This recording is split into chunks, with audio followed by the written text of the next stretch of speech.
Hey, it's Jake and Paula, and we're back again with another whiteboard video. And today's video is on creating an appraisal package for your rental property refinance. So if you are attempting to do a BRRRR or flip to yourself strategy, the appraisal is probably the most important piece to this puzzle. An appraisal can really make or break your success on a BRRRR. So this isn't something that you want to take lightly, and this is kind of what we do to get the best appraisal possible to make our numbers work with what we thought when we started the project. Yeah, so our first one, Paula, maybe you can tell a story. I guess I'll just tell a story, really. Yeah. Right? First, this is why we do it now. So we had an appraisal come in at $485, a lot lower than we anticipated. So we ended up getting it reappraised, and this time we created an appraisal package, which we'll speak about.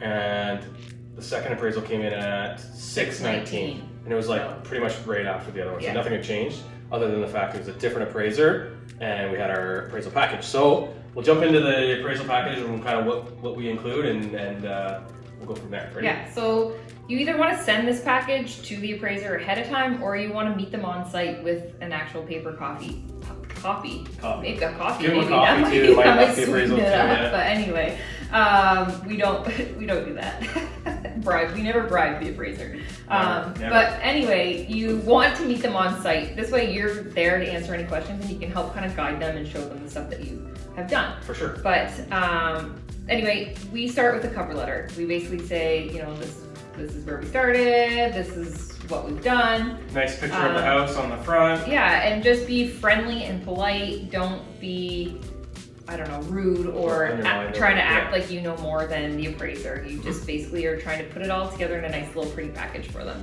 So you're gonna wanna include some pictures, before and after pictures. So it is important to get some before pictures before you start the project. We hire a photographer to come out and take professional pictures before our projects are done, which seems kind of ridiculous because they look like crap, but they're for the benefit of showing our work, and it's actually kind of cool to see too, right? So so we'll include before and after photos of, you don't have to do too many, but obviously the kitchens, baths, flooring, if you did a roof, anything, any big, like the big stuff.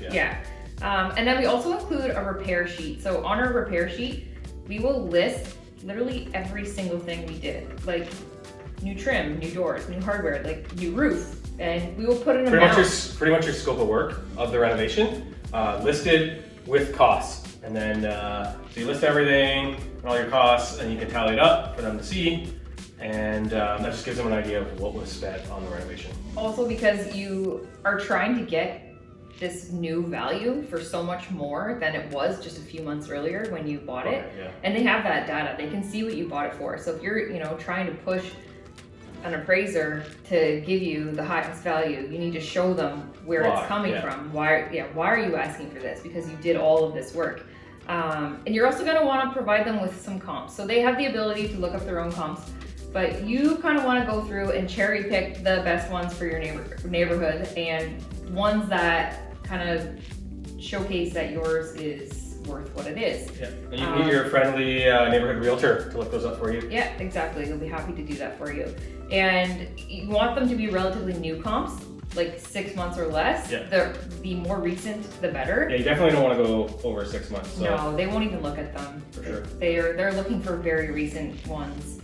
And like we said, you're going through with the appraiser, showing them everything that you've done, and you want to kind of mention, and you can put a rate in your appraisal package too, kind of what you're shooting for an appraised value. Yeah, you want to aim high though, right? Go higher than. So if you're going through the house with them and just kind of casual conversation, say you're looking to get an appraisal of 600, you can kind of like mention, hey, I'm thinking this is probably 650, 675. And he'll be like, oh, and then you'll come in lower, and then you get your 600 that you wanted, right? Yeah, exactly. So mind games. Well, it does work. It's good to showcase everything you've done. For sure. Because you know what you've done, but they come in and they see a beautiful finished product, but they don't necessarily know. Yeah, they can't see the updated electrical, the updated plumbing, all that stuff. Re-insulated, right? it's all new drywall and all that stuff. So you need to help them and show them and tell them what you did. For sure.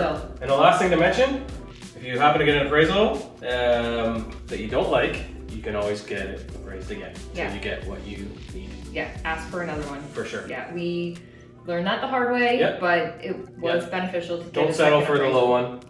Get another one. And then if you repeatedly get ones, maybe your property isn't is worth as much as you want. But don't settle for the low one. Get a second and third opinion. And that's our video on creating an appraisal package. Hope you enjoyed. Yeah. If you have any questions, just reach out. Thank you. Bye.